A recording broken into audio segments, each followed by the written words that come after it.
They asked me to co-sign their loan, then blocked me after getting approved. When I finally got a letter about missed payments, I called my son-in-law. He said, "You should have read the fine print, old man."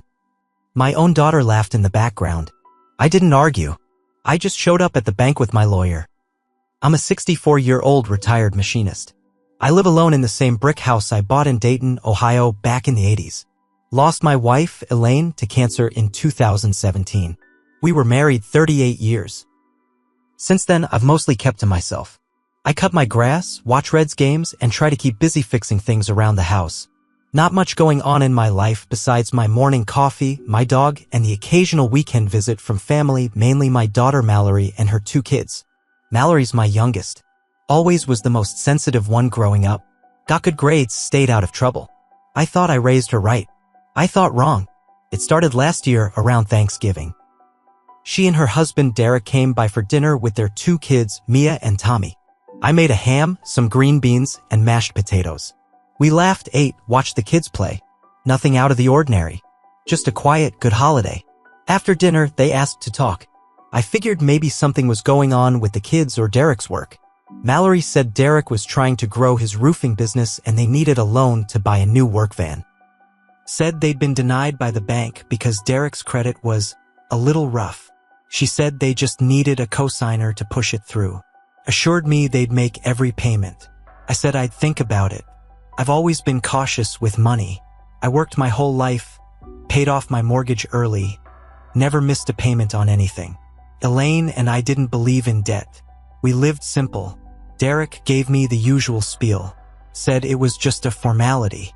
They'd take care of everything. I didn't say yes that night. I slept on it for 2 days. Then Mallory called me crying, said the loan was the only thing standing between Derek keeping his crew or letting them go. Said it would ruin them. So I agreed. We went to the bank. Small branch out in Kettering.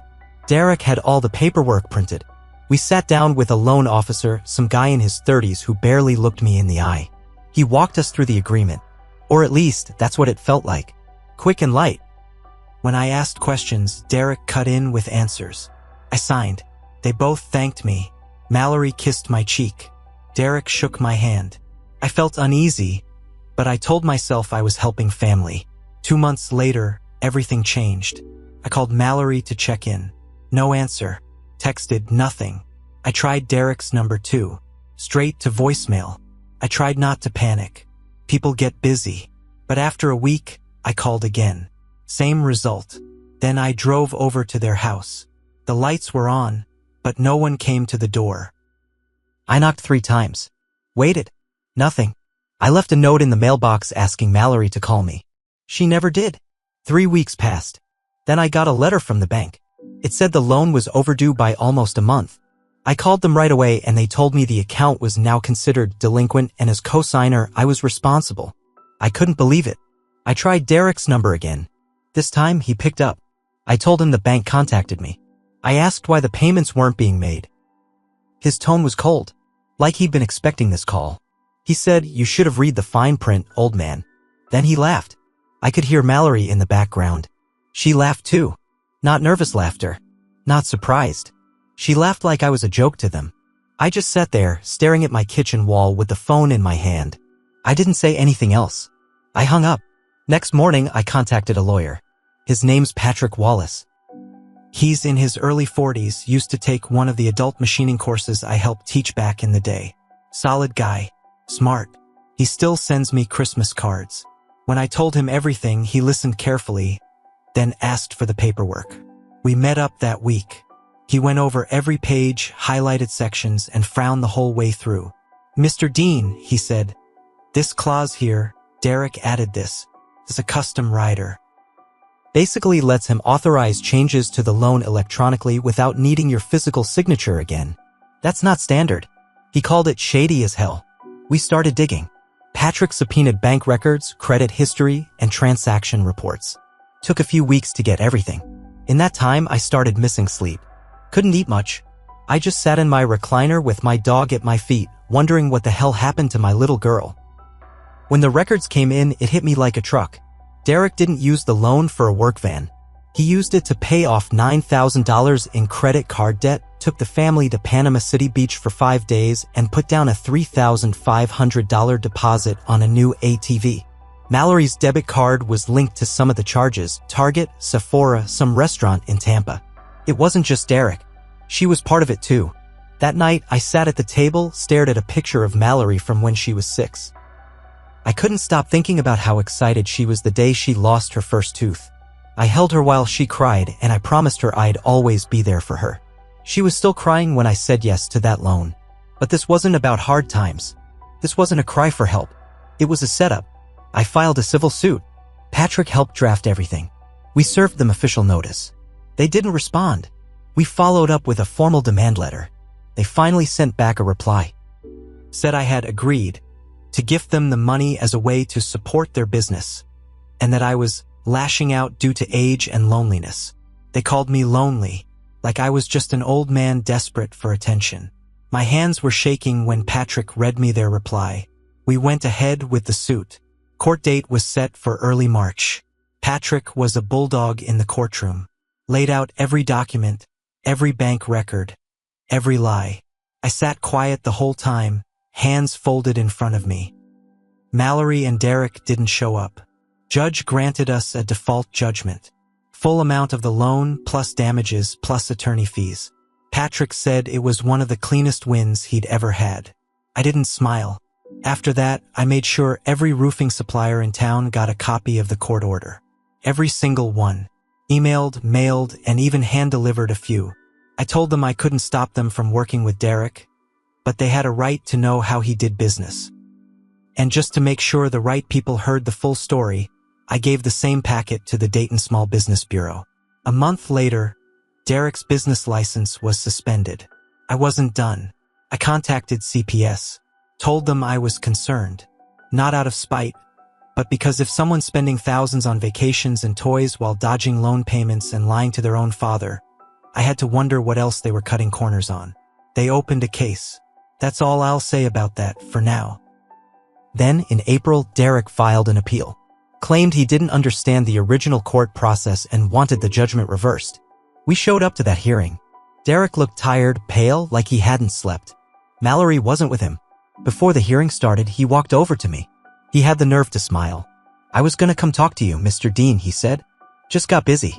I didn't say a word. The judge denied the appeal. As we left the courtroom, I looked over my shoulder. Derek sat on the bench, staring down at his hands. No smirk. No jokes this time. That's where things stand right now. They don't call. I haven't seen my grandkids, but I sleep with both eyes closed these days. I eat better. I breathe easier. But this isn't over. Because what they tried to do to me, they've done to other people. And I'm not going to let it happen again. Let's just say this old man has a few more tools in his kit. 2 weeks after the appeal was denied, I got a message from an unknown number. Just a short one. Hope it was worth it. You'll die alone. No name, no context. But I knew exactly who it was from. I didn't respond. I showed it to Patrick. He shook his head and told me to keep all future messages. Document everything, he said. The next day, I found my mailbox smashed in. Looked like someone took a baseball bat to it. My driveway had deep tire marks like someone did a fast U-turn. The police came, took a report, but said without proof or witnesses, there wasn't much they could do. They gave me a case number and drove off. I replaced the mailbox myself. Put in one made of steel and filled the bottom with concrete. 3 days later, I got a voicemail from my neighbor, Mrs. Landry, who lives 2 doors down. She said she saw a black pickup parked near my house late at night, engine running, lights off. Said she saw someone get out, walk toward my porch, then turn back and drive off when they saw her light come on. Derek drives a black Dodge Ram. At that point, I knew things were going to get worse before they got better. I went down to the police station, filed another report, and this time requested a restraining order. It was a stretch, but I had enough from the court case and the vandalism to raise concern. They didn't grant it right away, but they did put a note in the system to patrol my street more often. That weekend, I went to the cemetery. I do that sometimes when I feel like I'm losing my way. I sat by Elaine's grave, told her what was happening. I talked to her like she was still sitting there with me on the porch swing. Then I made a decision. This wasn't just about money anymore. This was about my name, my dignity, and the fact that my own daughter thought I could be thrown away like some old chair. So I started digging. Not in the ground, online. I remembered something Derek bragged about a while back at a cookout. Said he knew how to game the system. Mentioned he had a buddy who could make debt disappear by moving it around between shell businesses. I didn't think much of it at the time. Just thought he was running his mouth. But now, I started looking closer. I went through the business records for his roofing company. Took me hours to piece it together, but something wasn't right. The original company name was DM Roofing and Exteriors LLC. That was the one tied to the loan. But just 2 months after getting the loan, and before he stopped making payments, he registered a new business under the name Skyline Restoration Services LLC. Same address, same phone number, same website template. He didn't just start fresh. He rebranded to run from the debt. Classic wash and restart. But sloppy. I printed everything. Sent it to Patrick. He called me back the next day and said he's committing business fraud, Mr. Dean. This opens another door. So we opened it. We filed for a fraudulent transfer investigation alleging that Derek had shifted assets from one business to another to avoid judgment. It was a long shot, but Patrick thought it might give us access to the new business records and his income. While that was happening, I went old school. I called one of Derek's former customers, a man named Jim Porter. He had once mentioned to me at a birthday party that Derek did some roofing work on his garage. So I called him and asked how it went. He hesitated. Said Derek's crew left a mess. Never finished the gutters. And when he tried to call for a follow-up, no one answered. Said he finally had to hire someone else to finish it. Lost $1,800. I asked him if he'd be willing to sign an affidavit. He said, hell yes. I started calling more people. Anyone I remembered Derek working for or talking about. I kept notes. Cross-referenced addresses. I ended up with 6 people, 6 angry homeowners who all had similar stories, incomplete jobs, poor work, and disappearing acts. Some of them were elderly. One woman had photos, shingles half installed, and piles of roofing nails scattered in her grass. Her grandson stepped on one barefoot. It was more than just bad business. It was a pattern. Patrick and I compiled everything. Statements, photos, a full file we handed over to the county prosecutor's office.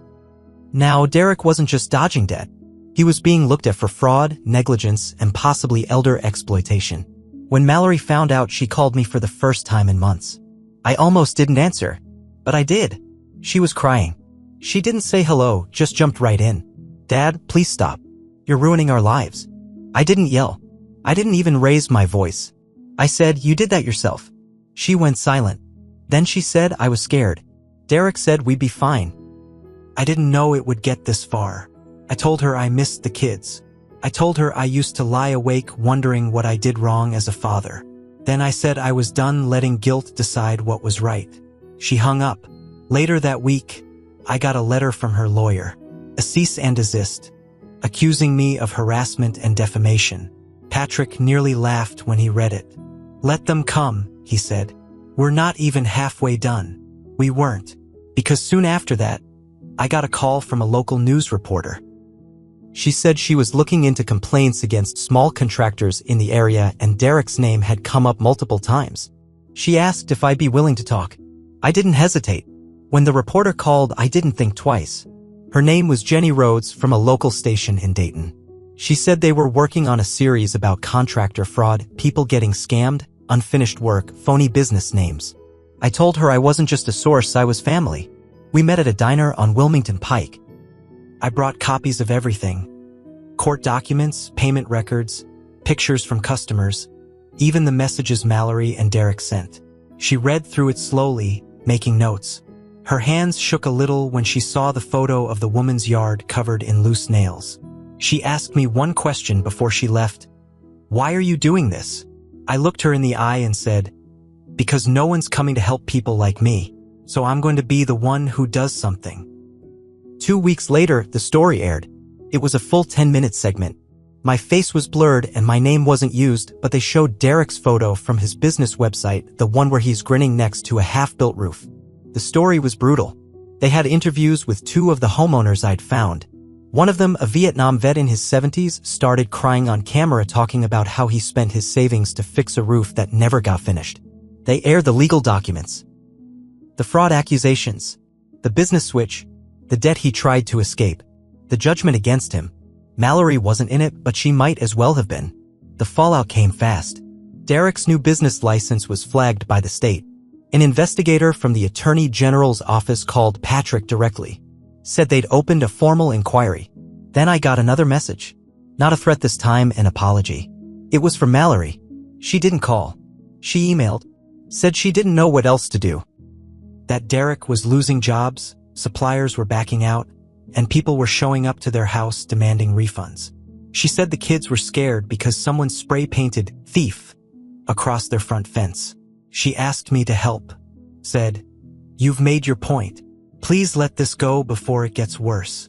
I stared at the screen for a long time. Then I wrote back one sentence. This was never about revenge. It's about consequences. A week later, Patrick called me in.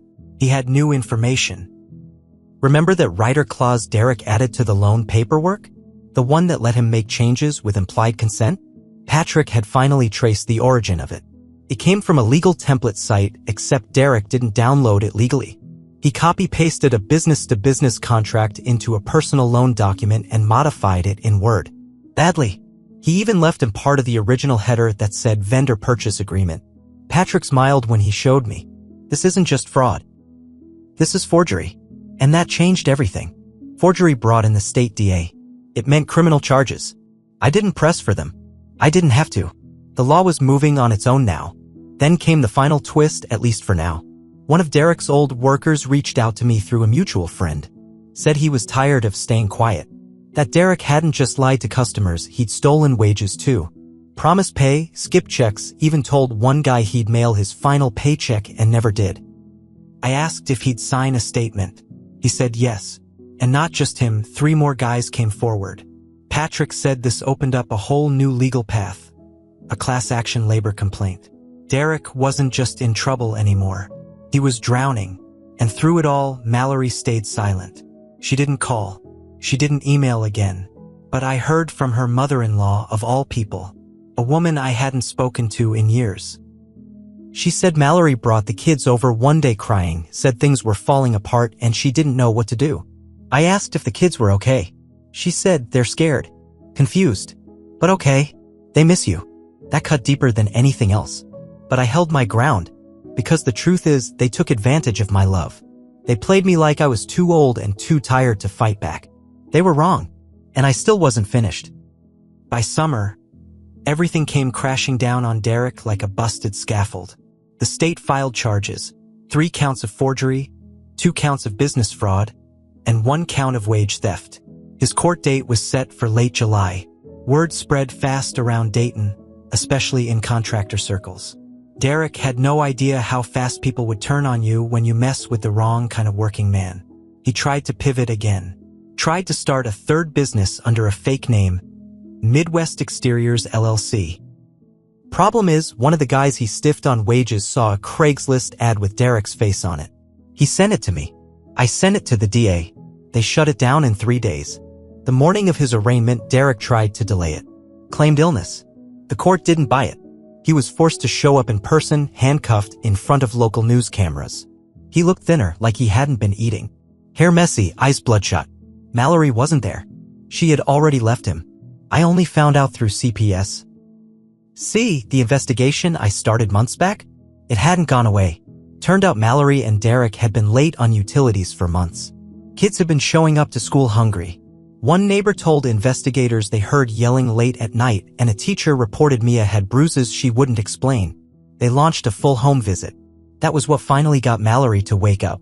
She packed up the kids and went to her mother-in-law's place in Covington. She filed for temporary custody and a protective order against Derek. It got granted. But CPS didn't stop there. They called me. Said I was still listed as an emergency contact and asked if I was willing to be considered for guardianship if things didn't stabilize. I didn't answer right away. I spent 3 days walking the trails near the Great Miami River, thinking. Remembering Elaine. Remembering the day Mallory was born. Remembering how it felt when she laughed in the background of that phone call. But I also remembered the kids. Mia and Tommy. Neither of them asked for any of this. So I said yes. That was the final nail for Derek. The court found him guilty on all counts. He took a plea deal to avoid jail but had to pay massive restitution. His accounts were frozen. His truck was repossessed.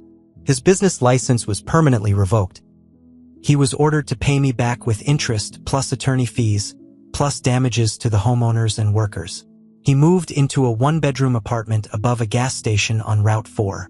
Last I heard, he's working part-time stocking shelves. Mallory signed over temporary custody to me 6 weeks later. She didn't fight it. She showed up at my door with the kids, both of them holding backpacks and stuffed animals. Her face was pale. Swollen. I didn't hug her. She didn't ask for one. She placed a folder on my table, school records, health cards, notes from the pediatrician. Then she sat down across from me and whispered, "I don't deserve your forgiveness." I looked at her for a long time. "You knew what he was doing," I said. "I was scared," she replied. "I was scared too. I still did the right thing." She nodded, eyes filling with tears. "I'm sorry, Dad." I didn't say anything back. I just told her to go. Told her I'd take care of the kids and that we'd figure out the rest later. And we have. Mia is in 5th grade now.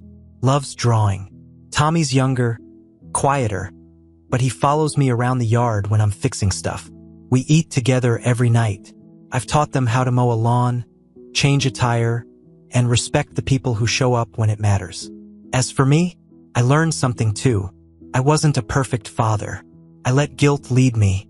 I said yes when I should have said no. I believed that blood was thicker than betrayal, but I stood up for myself. I didn't let them bury me in their lies. In the end, the revenge wasn't just about courtrooms or frozen bank accounts. It was watching Derek's empire of debt and ego crumble under its own weight. It was seeing the same people he scammed testify against him. It was getting my grandkids back and knowing they'll grow up knowing the difference between right and wrong. And Mallory? She's working 2 jobs now, trying to rebuild her life. She visits the kids on Sundays. I don't make it easy, but I don't make it impossible either. I tell her the truth when it hurts, and she listens finally. I keep the original loan papers in a frame above my workbench. Not out of bitterness, but as a reminder. That trust isn't something you give blindly, even to the people you raised. Especially to the people you raised.